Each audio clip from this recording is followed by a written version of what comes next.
pretty decent weekend in Sepang. Like the first race for sure wasn't good.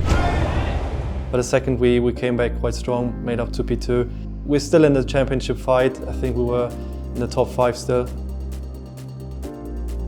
Here we are in Dubai, and we're looking at 2 upcoming races, here before ALMS concludes, in Yas Marina in Abu Dhabi.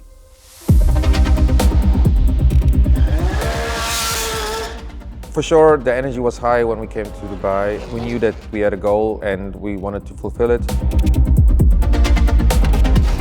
The beginning of the practice sessions actually were quite okay. I think we started off quite strong. Car felt not that bad.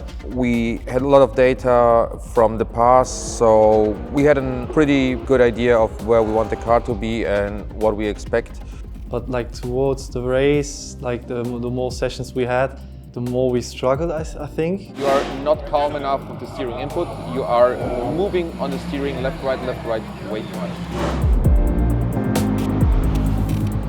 I wanted you to come out now, so you can have a look on data with Johannes, and before you get the new tire, you can jump in on the old hot tire again, and then you go for the new tires. I want to see if it's a development of the tire and the car, or if it's more you. Even though it's the same tire from what we ran last year, it seems the compound may have changed a little bit. So we had to do quite some adjustments to the car. The drivers were not super happy in the beginning of the weekend with the car balance, so they were all complaining, luckily, about the same thing. So we knew the direction where we want to go. Everyone was struggling a little bit. This is a test point and we just need your feedback. If the car is not the nicest to drive, you just continue driving and you adapt to it.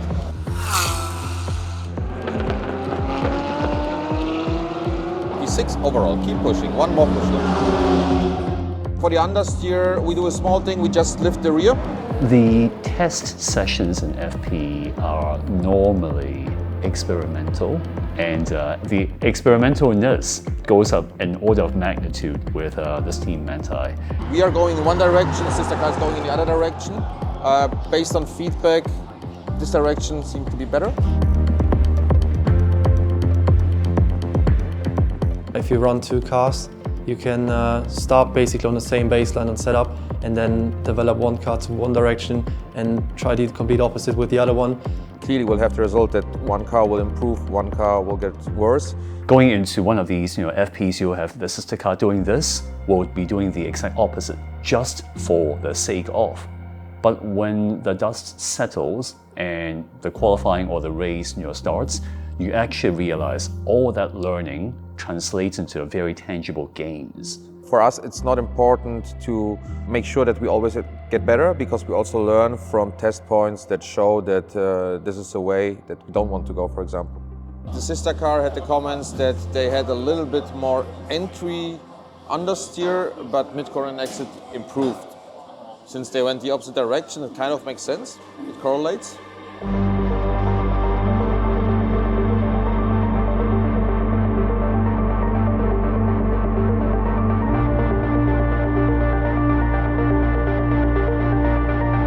Coming into this professional environment of Manthey is a big change for him as well. I think he might be a bit stressed, like it sounded a bit like it during the week. In this case, for me, it has been a little more challenging.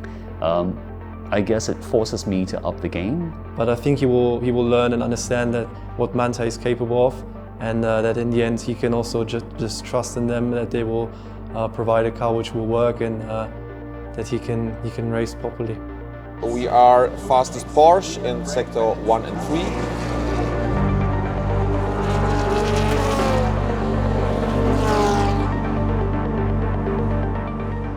Okay guys, so most likely at the end of this lap we will box, and then in that case be ready to do the rear right height change. For sure it will be a driver change too close.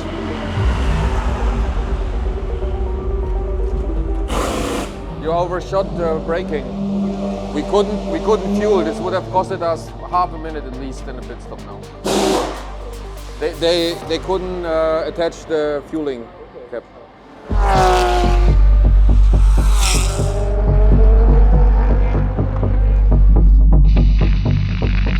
I'm out. The big crash. Copy. We have not seen what happened. We just saw you spinning. We will not damage the car anymore, so we tell race control we cannot continue. The Aston in front lost the car while he was overtaking and crashed into us. With the Porsche, because everything's in the back, anything involving the rear axle is basically a coin toss. The crash for Klaus maybe didn't look too bad from the outside, but it was quite a hard hit. There was actually a lot of damage on the car. Everyone stayed calm. They knew more or less what can be damaged, where they have to look at. For sure there was a little bit of bodywork damage. So everything was remeasured, realigned, changed or repaired, or a mixture of both. Funny thing is, the level of confidence in this team is so high. Normally, after an incident like this, you will send out the pro driver on a shakedown just to make sure the wheels are attached properly and it's not going to set itself on fire. Manthey being Manthey? No, you're good. Entire race, you're going out on a quali run. I'm like, you sure? New tires, full push? Yes. That's Manthey.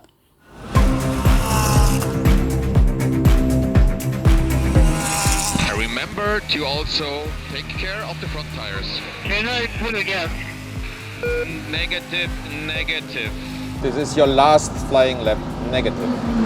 Remember to not destroy the front axle. I don't like that in free practices he's telling me that he has traffic and he wants to do a gap.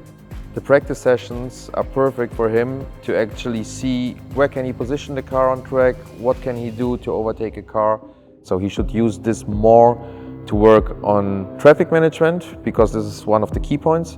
At least on the onboard, it looked like you have still a lot of steering angle. You tend to just throw it in with a lot of steering angle and then you slide, and this just uses the tire. This is nervousness. I need to find a way to just calm myself down.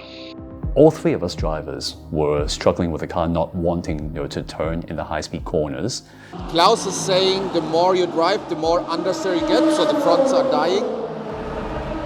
We shifted the balance in the right direction, but it was never enough. The guys felt at one point a little bit insecure and they were worried that we might not have the pace for the race. I think if we don't do anything against, I know we do, but if we cannot find a better front axle, we will be fucked in the race.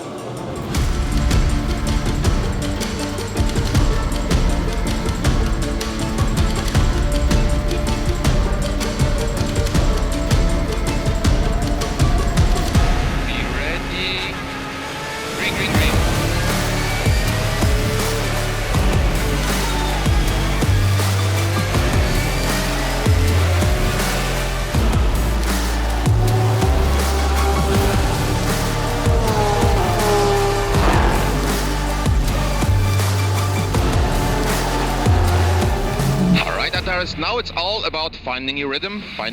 Remember, this is a long stint. Do not kill your front tires. I felt this was not a bad start. Okay, Antares, all cars behind you are slower, so you are faster than all the cars behind you. You are also faster than the Merc in front. We need to overtake him somehow in a safe manner for strategic reasons. Currently, we are running P8. Wait until he makes a mistake and then catch him.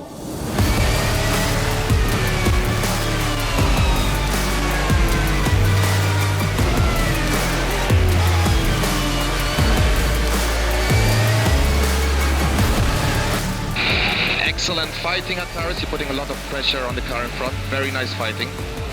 Keep it safe, but keep doing like you do now. I have to say he has a hard time with me. He always gets to hear from me, please don't crash, we need the car in one piece for the end of the race. But then on the other hand, when we see that he is faster than the car in front, which he has been several times, I'm pushing him to actually overtake. Alright, Antares, we lost quite some time now in LMP traffic. You have a roll bone behind you, but please focus to the front, find back your rhythm. When you drive alone in free air, you are actually proper fast. We have good pace, you have good pace, you're one of the fastest cars. You're definitely in the top 5. Only in traffic, we struggle. He was catching the car in front, but once he got there, he was stuck and he couldn't overtake. And while he was stuck behind that car, the cars behind him were closing by.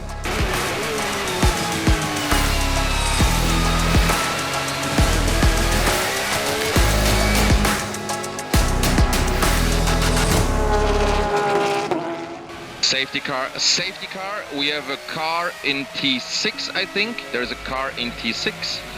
Okay, we box. If it's not too late, box for a splash. 8 seconds of fuel only. 8 seconds of fuel only. You stop on your marking, switch off the engine. This will be just 8 seconds of fuel. And then we go. Watch the pit exit light. Very important, watch the pit exit light.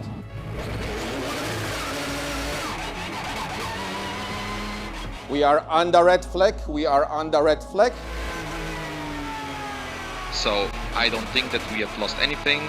If there would be no red flag, this would have been a good move, but still everything is fine and everything is more or less in position. Right now we lost 4 positions on track, which is not the end of the world. Bone was behind you, and he had the same traffic. He was literally 5 seconds behind you. So he had the same cars around him. He was doing 203s or 204s still, while you were doing 205, 206 when you had traffic. And then he catched you, and then he was behind you. Right? So he managed the traffic much better. And this is something that we have to practice constantly. This is also why in free practice, when you have traffic, I tell you not to back off, but stay there and try to overtake, because that's important. On the other hand, when you were fighting against the Merc, this was quite nice to watch, actually, because you played it smart. You were positioned on the outside, then you dived in, then you were on the outside, so you stopped earlier to go to the inside. I mean, this was still behind him. Yeah, okay, but they are good on a straight. But anyways, the way you tried it, this was proper. It's very good that Barty's direct in telling him stuff. He's also very able to stay calm in those situations and just calm him down, calm the situation down, but also make a strict demand on what he should do.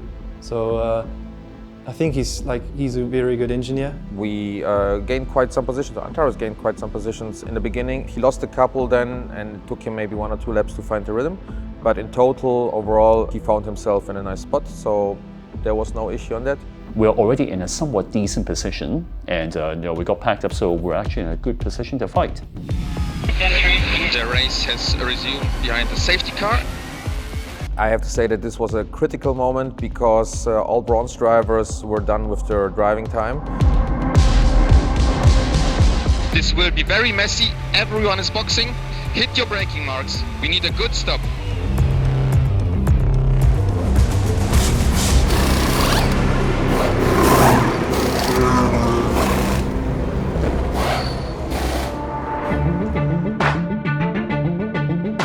The session resumed after the red flag, and I had a relatively smooth transition to Joel, who took over the car and had an absolute brilliant stint. Pace is good. Purple sector 1, purple sector 2, purple sector 3.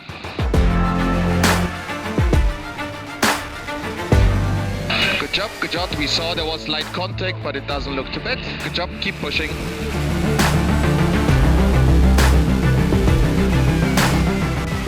Good job, mate, good job. That's P4, we keep pushing. Very nice driving.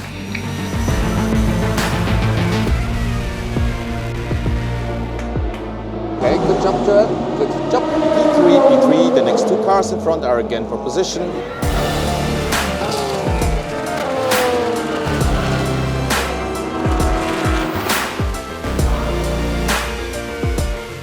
Good job, mate. Good job. That's P2.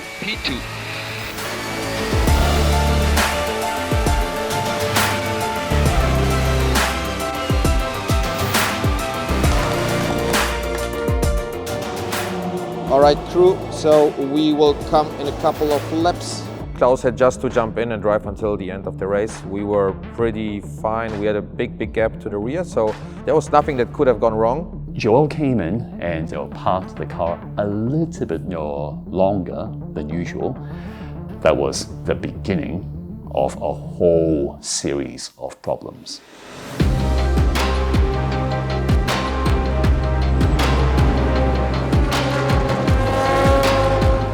Just a short update, we are running P1. The next car behind us is Heinrich. Heinrich is 16 seconds behind you, 16 seconds behind you. In the end it was really tight. I mean, the car went a bit too long. Joel was a little bit too long at the pit stop. Yeah, in the car, I was like, okay, braking was late, but I touched the lollipop, like normal, so I was like, okay, maybe it was still okay. I saw the fuel connection go on. But shortly after the pit stop, we have realized that there was not enough fuel going into the car. So even though the connection time and everything was correct, the fuel flow was different and there was not enough fuel to finish the race. Car 87 with Heinrich will have a 10-second penalty, so the gap to the rear just became bigger. We need to do some fuel saving. The knowledge we had was what's on the screen. We have this much in the tank, and based on this number of laps, we'll fuel save by maybe 0.2, 0.25 liters per lap. Possible, because we had enough of a lead over the back. Last lap was 2.95. We need to save quite a bit more. This was 2.8, a little bit more than this. This was 2.8 again. We need another 0.1. We need another 0.1. Okay, this was a good consumption. If you can keep it like this, that's perfect. Just keep it like this. We saved some fuel in my last stint, and I could manage that I still lead the race and that we would win the race. The closer we got to the end, the more confident we were that we can finally make it. So the hopes started getting bigger and increasing that we still can win the race. Alarm, no fuel already. Copy, copy. When that light comes on, you only have this much. It is as certain as death and taxes. What can you do? So you can pick up the pace, full throttle, box for a splash.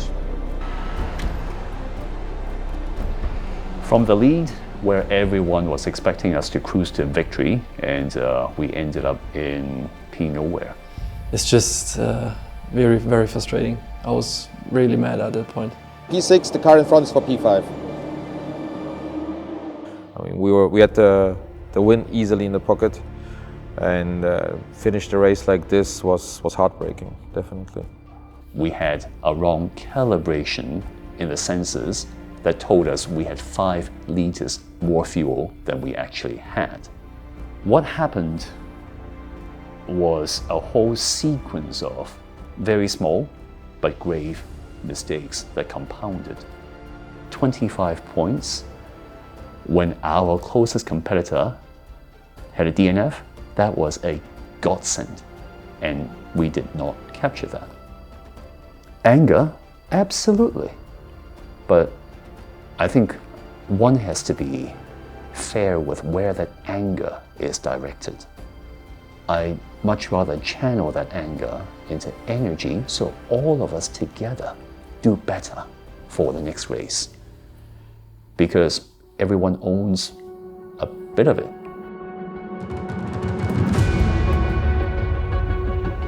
The Manthey guys are used to winning. When the facts are so bloody clear in front of all of us that we pissed away a win, everyone took it pretty hard. It was good to see the mechanics motivated, but also extremely serious going into the Sunday morning.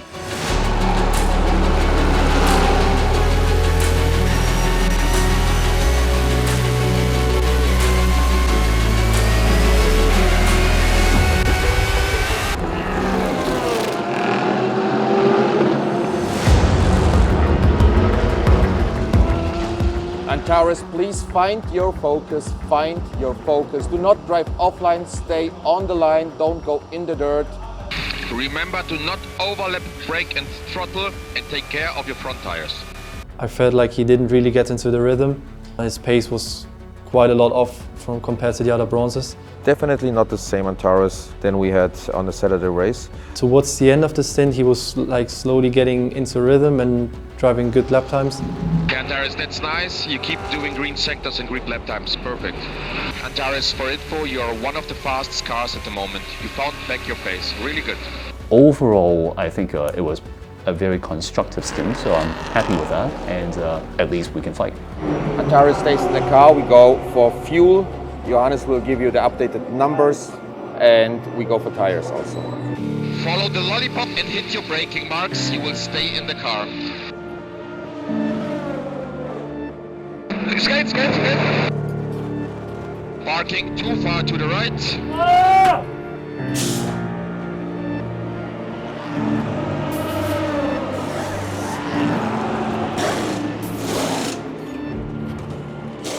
Keep your head down, keep your head down. It's all good. We just need a clean, good stint from you. The only thing I had in my mind was I need to put this car in the right place and not have an incident like yesterday. Stop on the bloody mark. Because he was still thinking about what happened the day before, he wanted to overcorrect and park as close as possible to the fuel hose. Being to the left or to the right, there's always immediately penalty.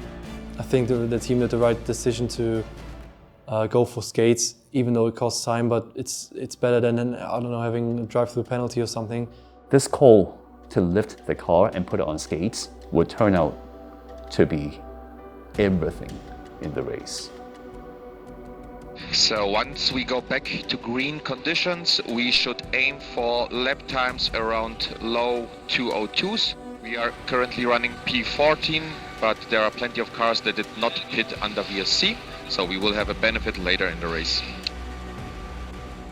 Just for info, there are many cars reported for track limits and collisions, so there are many penalties. We are safe, we are clean, and we continue like this. Okay, Antares, we are boxing this lap. We are boxing this lap. It will be a driver change to Joel.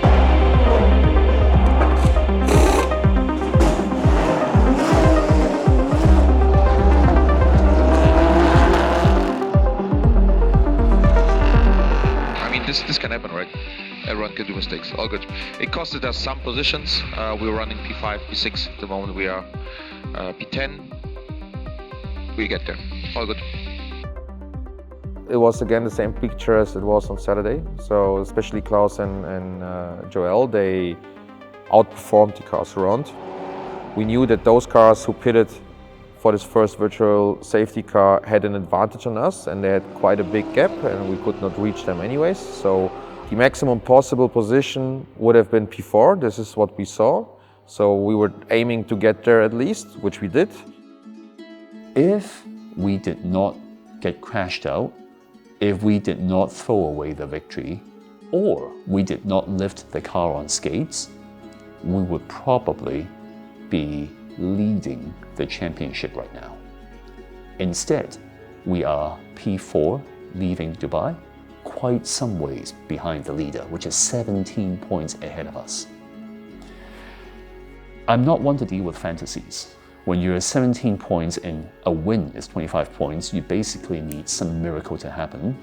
Wishing misfortune on your competitors, good competitors, that's not how we race. So still mathematically in the hunt, but through our own doing in an extremely difficult position to win the championship. You are rapid. Mega overtake, very nice. Just stay calm and continue running. That's all we have to do.